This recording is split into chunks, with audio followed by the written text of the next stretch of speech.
एक और अहम खबर आपको देते हैं कि सुप्रीम कोर्ट के प्ली बार्गेन से मुतालिक फैसले निगरान वजीर आला पंजाब मोहसिन नकवी पर नाअहली की तलवार लटकने लगी है। तैयब बलोच से मजीद बात करते हैं।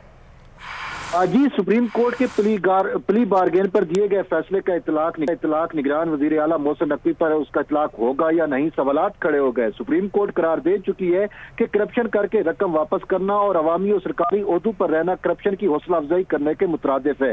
प्ली बार्गेन करने वाले अवामी और सरकारी ओहदे पर रह सकते हैं और ना ही बहाल हो सकते हैं। मोहसिन नकवी पर एक सवाल यह है कि वो तो कभी अवामी और सरकारी ओहदे पर रहे ही नहीं, तो उन पर सुप्रीम कोर्ट के इसके फैसले का इतलाक होगा या नहीं। जबकि दूसरा सवाल यह है कि प्ली बार्गेन करने के बाद मोहसिन नकवी पहली बार अवामी ओहदे पर आए हैं, तो उन पर इस फैसले का इतलाक करके एक बार के लिए नाअहल हो सकते हैं। मोहसिन नकवी पर जस्टिस अमीर हानी मुस्लिम के फैसले का इतलाक होगा या नहीं, हतमी फैसला अब सुप्रीम कोर्ट ही करेगी। नैब से प्ली बार्गेन करने के सुप्रीम कोर्ट के फैसले का इतलाक निगरान वजीर आला पंजाब मोहसिन नकवी पर होगा या नहीं, इस पर सवालात उठ गए हैं और इस हवाले से तहरीक इंसाफ ने भी अब फैसला कर लिया है कि वो मोहसिन नकवी की प्ली बार्गेन। बहुत शुक्रिया आगाह करने के लिए।